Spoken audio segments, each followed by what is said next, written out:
estar acá, conocerlos a todos. Muy linda su ciudad, estamos muy felices. Yo les voy a hablar sobre el Hospital del Niño, Dr. Ovidio Aliaga. Comentarles que en Bolivia hay 3 centros que tratan cáncer. Uno está en Santa Cruz, otro en Cochabamba y otro en La Paz. El centro de Santa Cruz es el más antiguo, estuvo con la doctora Ernst por muchísimos años, por lo tanto es el que más ha avanzado. El centro de La Paz tiene como 15 años recién desde que empezó, ¿no? Cuando empezó el Hospital del Niño realmente no tenía nada, era solamente una sala común dentro de un hospital pediátrico. Entonces el camino ha sido largo y cada día estamos tratando de implementar algo más. Bueno, este es nuestro bloque de oncohematología, lo inauguramos recién el año pasado. Tiene 4 plazas, 4 pisos, está muy bien equipado, ya tenemos camas aislados, les voy a mostrar.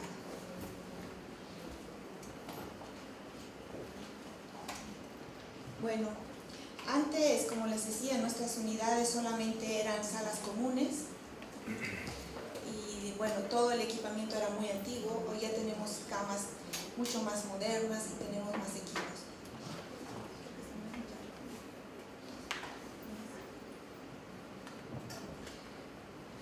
Bien, en cuanto a la procedencia, nosotros tenemos pacientes de La Paz, que es la misma ciudad pero en la parte alta, que se llama el Alto, y del interior del país. La Paz un 45%,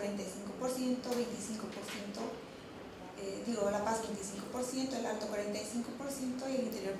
Perdón. Lo que pasa es que esta no es mi charla.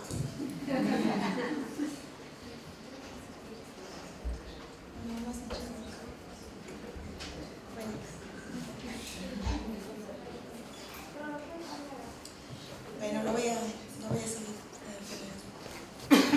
En cuanto a la prevalencia de patologías, esto sí es cierto, el 47% son leucemias, tumores óseos son 6%, neuroblastoma 1% es bajo, hepatoblastoma 6%, sarcoma 6%, retinoblastoma 5%, tumores del sistema nervioso central 5%, tumor de Wilms 7% y linfomas 12%, casi en todas partes es igual.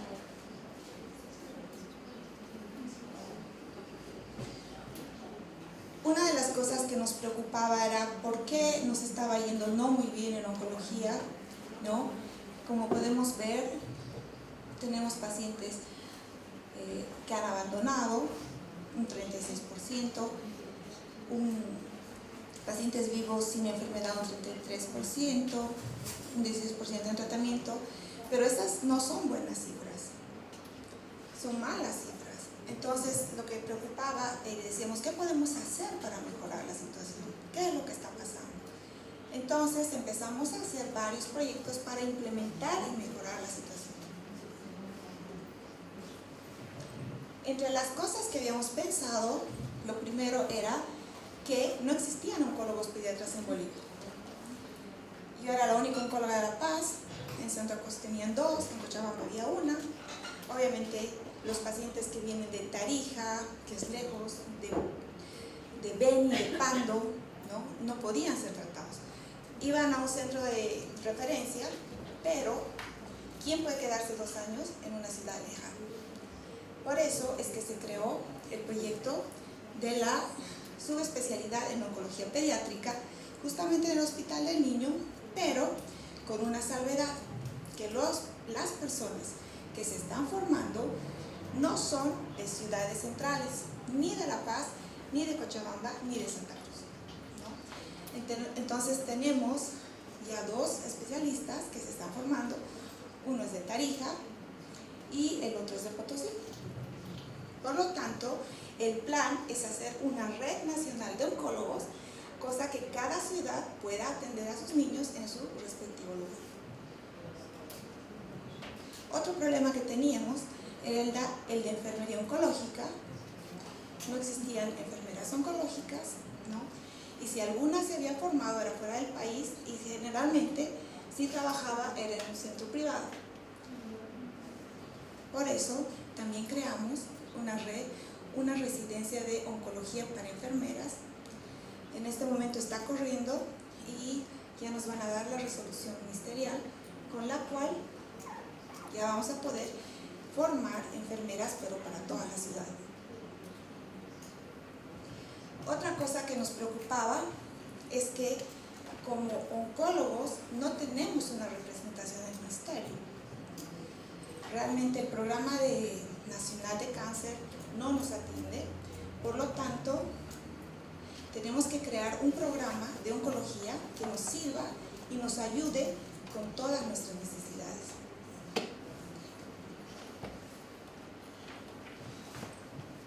Bien, entre los otros proyectos tenemos el de detección temprana del cáncer, que ya hemos hecho y hemos elaborado un libro y que lo hemos puesto dentro de las universidades. Entonces ya se está dando tanto en la UNSA como en la UPEA, que son universidades del Estado, y también hemos hecho un proyecto para que todos los pediatras a través del CRIDAI puedan o deban rotar en hospitales de formación de oncología. Bueno, este es el proyecto que se envió a la universidad para que los universitarios y los estudiantes de medicina puedan aprender sobre esto, porque dentro de la currícula en Bolivia no existe esta materia. Este es el libro que hicimos, ¿no?, para diagnóstico temprano del cáncer. La ventaja que tiene es que está adaptado a nuestra realidad, a nuestras palabras y nuestra cultura. Eso es lo que les comentaba, ¿no? Que se ha enviado también al CRIDAI esta normativa, cosa que todos los médicos residentes de pediatría deban rotar en centros de tercer nivel.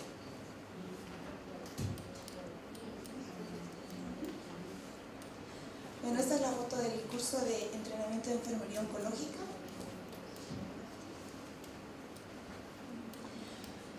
Entre los otros proyectos que tenemos es que en Bolivia no se hacía diagnóstico genético, solamente hacíamos citometría de flujo. Entonces ya se han comprado los equipos y tenemos gente que se está entrenando para ya poder hacer el diagnóstico correcto de la leucemia. Por lo tanto, disminuimos la toxicidad, ¿no?, y queremos hacer una buena detección de la enfermedad mínima residual por PCR y citometría de flujo también.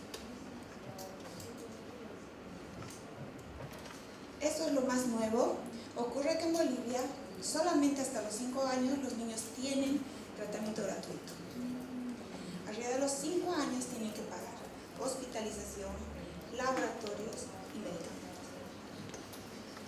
Entonces, ya va como unos meses que se ha enviado una propuesta a una comisión de salud del Senado, en la cual estamos pidiendo que los niños puedan tener acceso gratuito a la salud hasta los 18 años, que les incluya la hospitalización, los medicamentos y los laboratorios.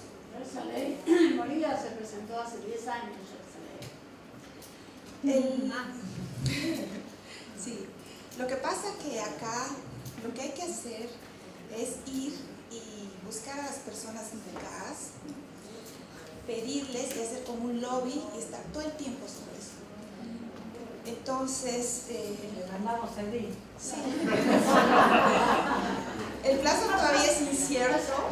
No, yo hablé, digo, hace 10 años que salí a leer un periódico. Es cierto, pero la única manera es ahora competir con la agenda política, aprovechar que estamos en un periodo eleccionario, juntarse con las personas correctas, ¿no? En este caso, estamos contactados con el primer vicepresidente de la Cámara de Diputados, estamos en reuniones de coordinación. Entonces, yo creo que sí va a ser posible. Si eso se logra, pues va a mejorar muchísimo nuestra situación.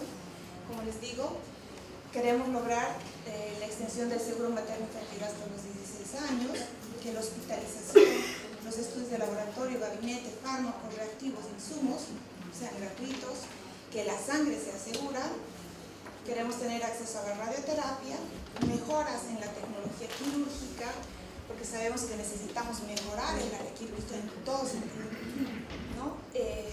Además, queremos pedir que todos los subsidios prenatales que no se recogen se puedan dar a los niños con cáncer, y obviamente tenemos que pelar una verde. Bueno, buenas tardes, yo soy la nutricionista del hospital, trabajo desde el año pasado, o sea, reciente, y bueno, vengo a presentarles lo que es el estado nutricional, ¿no? Desde 2017. En esta tablita quiero mostrarles lo que justamente hablábamos de los niños mayores y menores de 5 años. Recordándoles, los menores de 5 años son los que sí reciben este seguro. Entonces incluyen varios suplementos nutricionales en caso de que estuviesen desnutridos. En cambio, los mayores de 5 años no reciben muchos beneficios. Bueno, en esta tablita mostramos que en la mayoría de nuestros niños sí tienen un estado nutricional normal, pero podemos ver que sí hay una evidencia de desnutrición leve, moderada, pero también severa, bueno, grave. Incluso vemos lo que mencionábamos también en la parte temprana de la mañana, lo de la obesidad.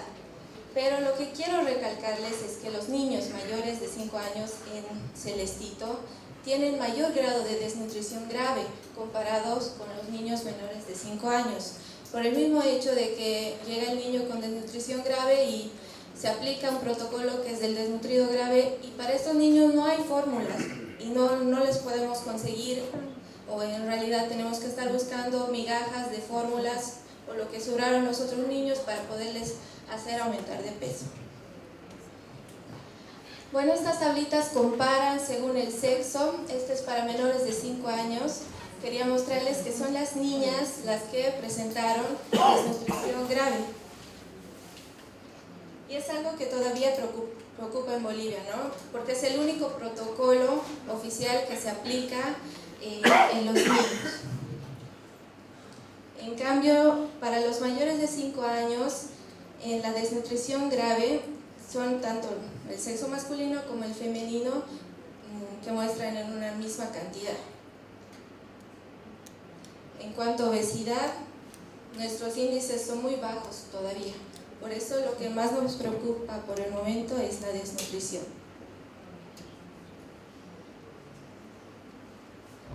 Bueno, viendo toda esta problemática, el año pasado me planteé un proyecto que había una inadecuada calidad en la alimentación en los pacientes, por 3 motivos. La variedad, que es justo lo que hablábamos de la cultura. Mis niños proceden del interior del país con distintos tipos de gustos, lo del pescado, los mismos problemas. O la sopita que comen muy seco acá en La Paz, me decían, y mi niño no come esto. Entonces son pacientitos que están hospitalados de forma crónica, muchos días. Entonces yo les muestro un plato y me dicen, ¿qué es esto? ¿Dónde está mi pescadito? Entonces es la variedad de la comida. O el desayuno era, digamos, una leche y un pan todos los días, y mis niños se aburrían de comer lo mismo todos los días. El equipamiento. La cocina central del hospital es muy vieja, ya les voy a mostrar la foto. Entonces el equipamiento que necesitamos para empezar el trasplante, que es un proyecto que estamos pretendiendo aplicarlo, entonces no da el equipamiento, no da las instalaciones que me preocupa para ese próximo proyecto. Y la inseguridad alimentaria, que en realidad el personal con el que trabajo en nutrición en la cocina son personas de bajo nivel educativo, son personas que ni siquiera saben leer. Entonces uno les muestra la planilla de dietas y están adivinando las señales para las dietas específicas de mis niños. Entonces es una capacitación constante a este personal que, bueno, yo vi un caso en Chile de que el personal de cocina eran técnicos. Yo decía, en mi país ni siquiera saben leer. Entonces, esta es nuestra cocina. Como ven, está muy vieja, las cañerías son de décadas. Es una cocina central. Al principio les mostramos el bloque de oncología, todo nuevo, pero sin cocina. O sea, la cocina está en el bloque antiguo y toda la comida sale de acá.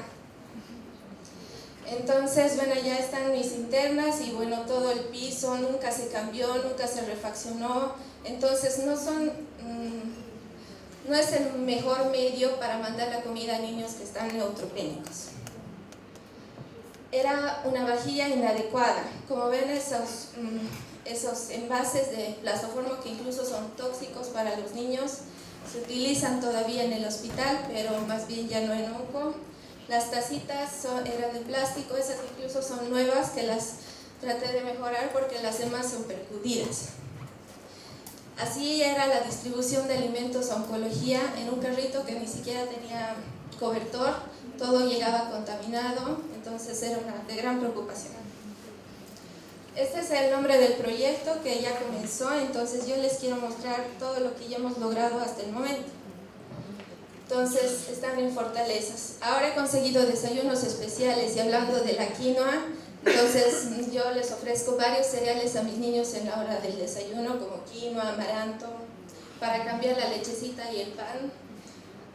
Conseguí 15 bandejas herméticas para el tercer y cuarto piso. Tercer piso es para aislados, cuarto piso va a ser trasplantes. Sin embargo, mi segundo piso, que es de los pacientes un poco más estables todavía, sigue recibiendo las bandejas de plastoformo y las tacitas de plástico. Todo esto gracias a donaciones. Carros térmicos, ya no estamos en el carrito de supermercado, estamos ya con los carros térmicos. Al personal se le está constantemente capacitando con charlas y también a los padres. Todavía tenemos la cocina central, que es una gran preocupación porque a mí me gustaría en otro proyecto construir una cocina periférica en el bloque de onco. Solo necesitamos un pequeño espacio donde podamos construirlo. Todavía tenemos muy bajo presupuesto para la alimentación, es como $1 por ración, que con ese dólar construimos todo el menú. El segundo piso todavía cuenta con las bandejas inapropiadas y insuficiente equipamiento para los niños con trasplante. Entonces van a ver fotitos del proyecto y es la capacitación al personal sobre higiene y manipulación. Ahí ven a un interno, la capacitación a los padres y niños, eso se lo hace constantemente con cada rote interno que tengo de la carrera. Siempre planificamos una charla y tratamos de incentivar a los padres con nuevos alimentos. Ahí está el carro termo, las nuevas bandejitas, que realmente es un orgullo porque todas herméticas. Mejoran los desayunitos, como les decía, algunos con cereales de la zona. Mejoren los almuercitos, la sopita, que es algo que siempre me piden los niños. Y en la intervención nutricional se evalúa a todos los pacientes al ingreso y se les hace el seguimiento. ¿Cómo se les evalúa? Según las tablas OMS, peso, talla, edad, también medimos perímetro braquial y también estamos en plena validación de lo que es la valoración subjetiva en un instrumento específico para el hospital, una adaptación. Se les hace el seguimiento para ver cuánto ganan los niños, si están perdiendo de peso, para hacer una intervención oportuna. Como les digo, el único protocolo oficial es el del desnutrido grave y el niño no se va a su casa hasta que no pasa de desnutrido grave a desnutrido moderado, por lo menos. Y bueno, tenemos fórmulas poliméricas, tenemos semiartesanales, semielementales, pero no existen las elementales en Bolivia. Como les mencionaba, las fórmulas poliméricas no están a disposición de los niños mayores de 5 años, porque eso es pagando y son personas que no tienen recursos, y la mayoría entonces de nuestras fórmulas son artesanales. Hacemos nutrición enteral y la parenteral también, pero está a cargo más que todo por el pediatra. Sin embargo, nos queda mucho por hacer, sobre todo para el proyecto de trasplante, en el cual necesitamos mucha ayuda. Y bueno, aquí tienen una fotito de un pacientito recibiendo una explicación de la nutrición, de la importancia de la nutrición. Son niños que realmente les interesa y a los padres también. Muchas gracias.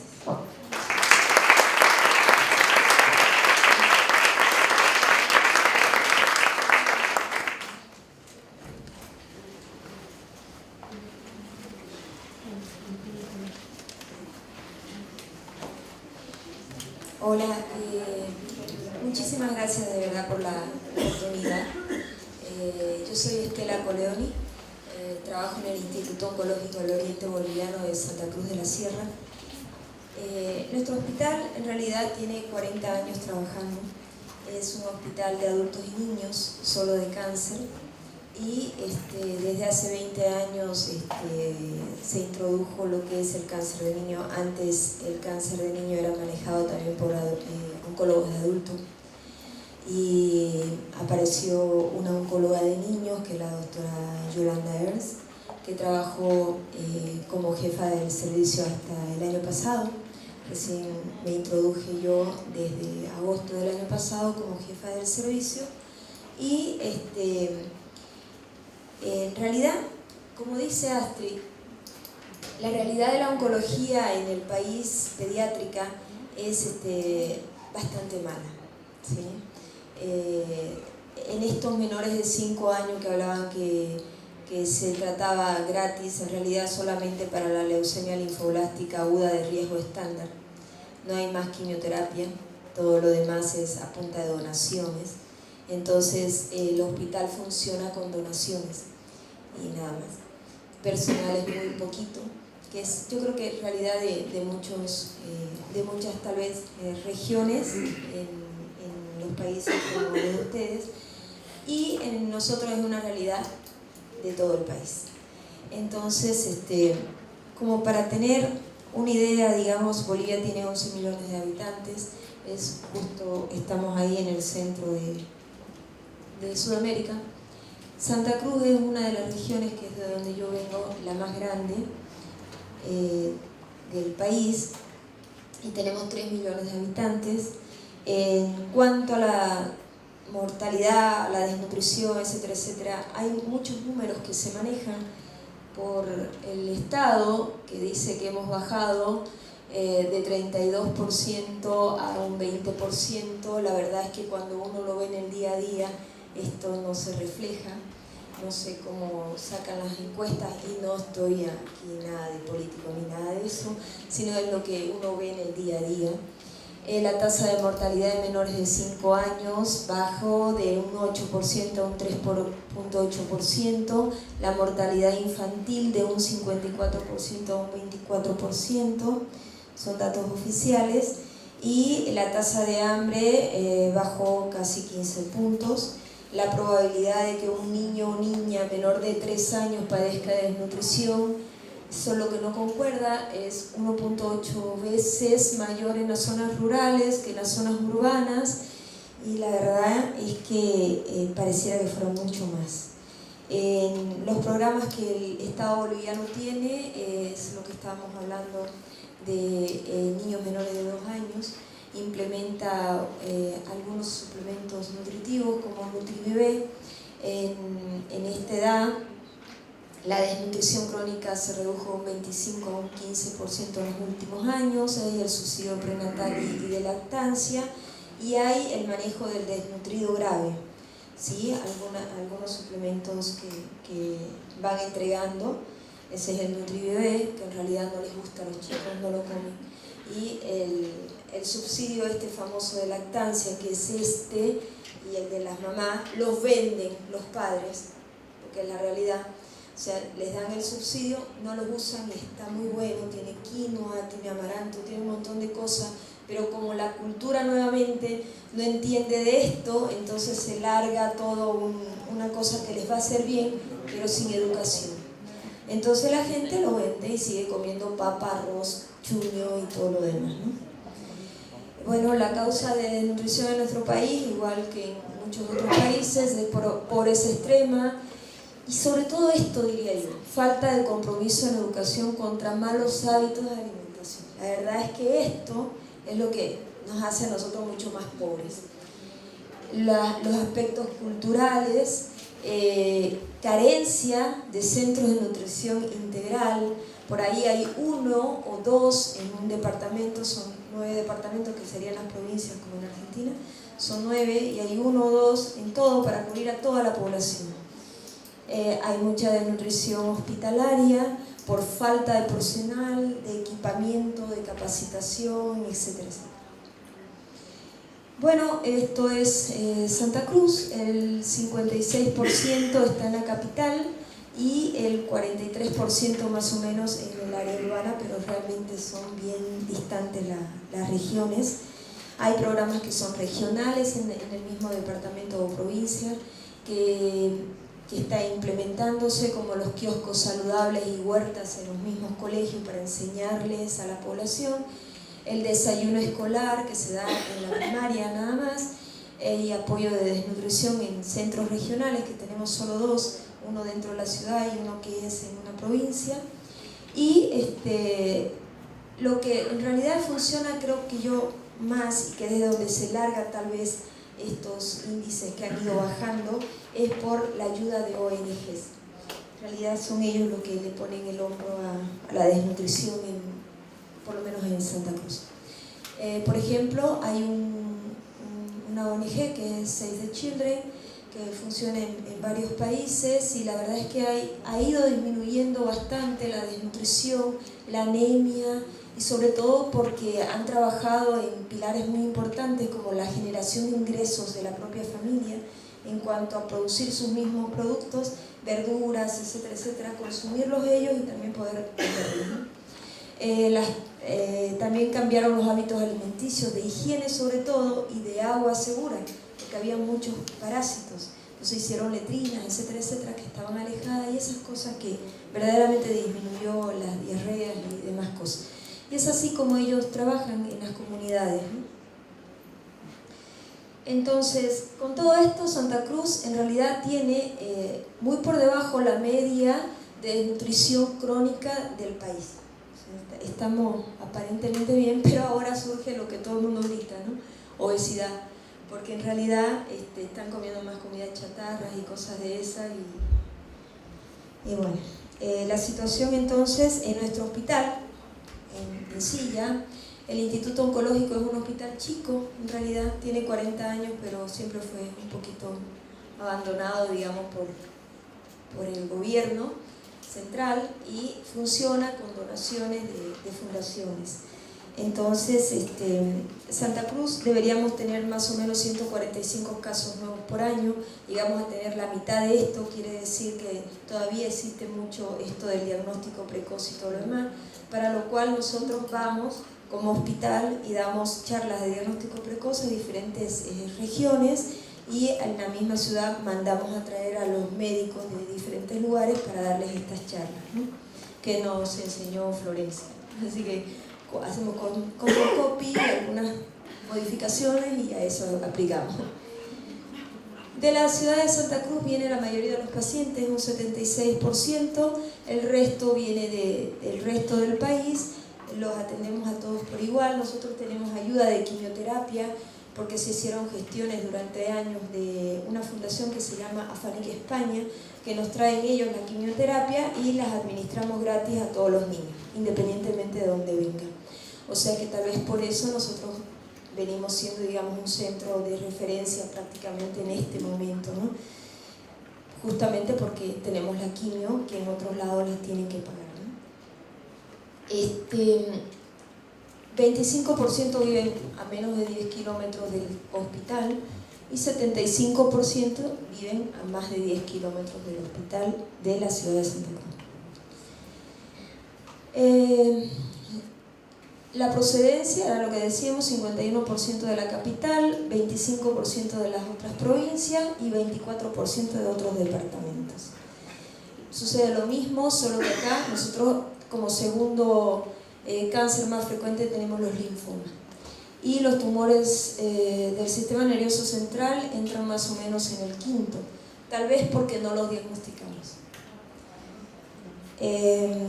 Yo decía, pongo, no pongo, me da vergüenza, bueno, pongo. Entonces, puse y pusimos cuántos pacientes eran atendidos, tenemos un promedio más o menos de 80 por año. En total, en estos últimos 10 años hemos atendido 828. Lo que sí me da gusto tal vez mostrarlo es que hasta aquí teníamos en seguimiento 144. Hasta aquí tenemos 403. Quiere decir que han ido sumando la cantidad de pacientes, o sea que tal vez hemos mejorado un poquito.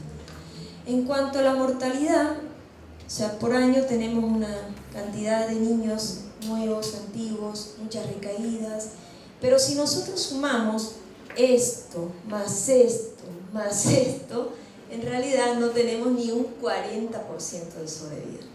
Entonces la cosa se nos complica. Y llegan casos muy avanzados, casos que recaen, porque intentamos salvarlos y de pronto recaen de vuelta, etcétera, etcétera. Mal estado nutricional de los chicos, ya sea por la enfermedad, ya sea por los hábitos, etcétera, etcétera. Y bueno, y se hizo mucho esfuerzo, se habló con muchas personas porque las instalaciones realmente viejitas las adecuaron las fundaciones y tenemos un servicio de pediatría mucho mejorado, con inversión privada prácticamente, que ellos nos cambiaron la vista y la verdad es que también cambió, digamos, cómo se siente el paciente ahí adentro, ¿no?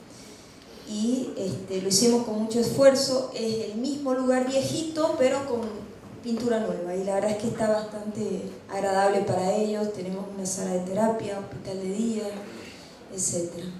Somos 12 médicos en total, de los cuales 2 oncólogos, una que recién llegó el año pasado, o sea, ya somos 3, 6 pediatras que hacen turnos toda la semana, hacen hospitalización, emergencia y terapia intensiva, o sea, todo ese monto de trabajo que es enorme. Tenemos 14 licenciadas, que la mayoría han hecho oncología pediátrica. Tenemos 14 auxiliares y el resto que son ahora ya 2 psicólogos, una odontóloga, una psicopedagoga. No tenemos una nutricionista exclusiva del servicio de pediatría. La nutricionista es una sola para todo el hospital. Y por tanto, el año pasado entrábamos en esta discusión justamente que decían que la comida es fea, los papás empezaron a quejarse, la comida no nos gusta, los niños no quieren comer, que esto, que lo otro, que sí. Y en un pasillo, así yo venía con la cabeza toda caliente, y la encuentro a la señora de nuestro paso que está aquí, al frente de nosotros, con la cual vine, y le digo, nada, Carmencita, o sea, ¿qué pasa aquí? Y ella estaba en otra cosa, y me dice, yo ayudo. Bueno, listo, empecemos a trabajar. Hicimos un grupo que se llama Nutrir la Vida, ¿sí? Y hicimos una alianza con el hospital, o sea, nosotros con ellos, y buscamos aliados estratégicos que nos ayuden. Y dijimos, bueno, cambiémosle la vista, por lo menos inicialmente, a lo que ellos están comiendo. Entonces buscamos escuelas de chef, una escuela muy famosa allá que se llama Tatapi, equipo de nutrición que trabaje con esto, equipos de publicidad también ahí para poder hacernos los libros, adecuar las recetas y estas cosas, ¿no? Nosotros, como ven, empezamos de abajo, estamos todavía allá abajo. Y entonces los objetivos ya los empezamos a ejecutar, que nos llamó mucho la atención esto, la gente de la cocina. La gente de la cocina son personas que trabajan desde hace 40 años en el hospital, que no tienen un estudio, son las señoras mayores que no permiten que nadie les diga nada, ¿no? Entonces dijimos, bueno, entonces hablemos con ellas y metámosle, claro, ¿no? Entonces les hicimos sentir importantes y le dijimos, ustedes van a tener capacitación con chef permanente. Entonces hay una chef de esta escuela que va y constantemente ahora está con ellos y está a la mano cocinando con ellas, ¿no? Entonces todas ya se sienten re importantes y tuvieron un apoyo psicológico, capacitación para ver cuáles eran sus problemas, por qué tanta resistencia en los cambios, digamos, ¿no?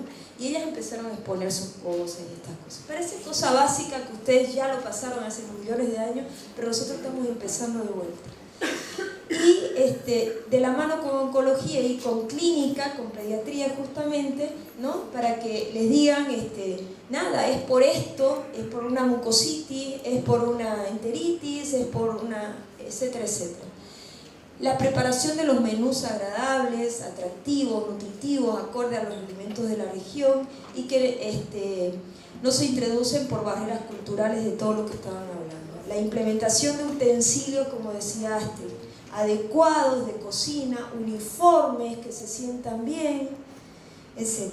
Trabajaron también con la familia en encuestas para saber qué les cocinaban, cómo era la comida, etcétera, etcétera, y a ver cómo la podíamos mejorar y ponerle una quinoa, un garbanzo, todas estas cosas. Educación a los padres, madres sobre los hábitos adecuados de preparación, uso de alimentos, talleres teóricos prácticos de nutrición, guía de preparación de alimentos, que en eso están trabajando justamente para poder terminar de imprimirla. Con los niños en la escuela hospitalaria que tenemos, entonces la psicopedagoga hace una cosa que se llama mini chef, donde los chicos, digamos, les enseñan ahí a cocinar, el para qué es la remolacha, para qué es esto, cosas que ellos no conocían, solamente conocían el arroz, la papa, el chuño. Entonces todas estas cosas, la verdad es que está funcionando. Este es el equipo con que empezamos, que son Eduardo, que muchos lo conocen, que es psicólogo, está Jenny, nuestra nutricionista, Carmencita, Alejandra, que son todos del equipo de la fundación, y bueno, yo. Y ahí están la nutricionista dándole hábitos de higiene a la familia, de para qué son los alimentos, etcétera, etcétera, enseñándole el chef así con sus gorritos como Ratatouille, así enseñándoles cómo se cocina. Nuestras cocinas son las mismas en todo el país, re viejitas y todo lo demás, pero la voluntad está, nuestros mini chefs ahí aprendiendo la comida, ya las comidas saludables, tomates deshidratados, ¿no? Berenjenas, zapallitos, esas cosas que parece tonto, pero la verdad es que para nosotros ha hecho un cambio. Aquí es el grupo de cocina, las señoras de cocina, que solo son 4 para todo el hospital, con diferentes turnos, por eso que están bastante agobiadas de tanto trabajo, pero que se sintieron muy importantes, entonces ahora nos están apoyando. Bueno, esto es Santa Cruz de la Sierra, es una ciudad grande, pero que nos falta mucha educación y cultura como el resto del país. Santa Cruz, mucha selva, mucha cultura selvática, ¿no? Gracias.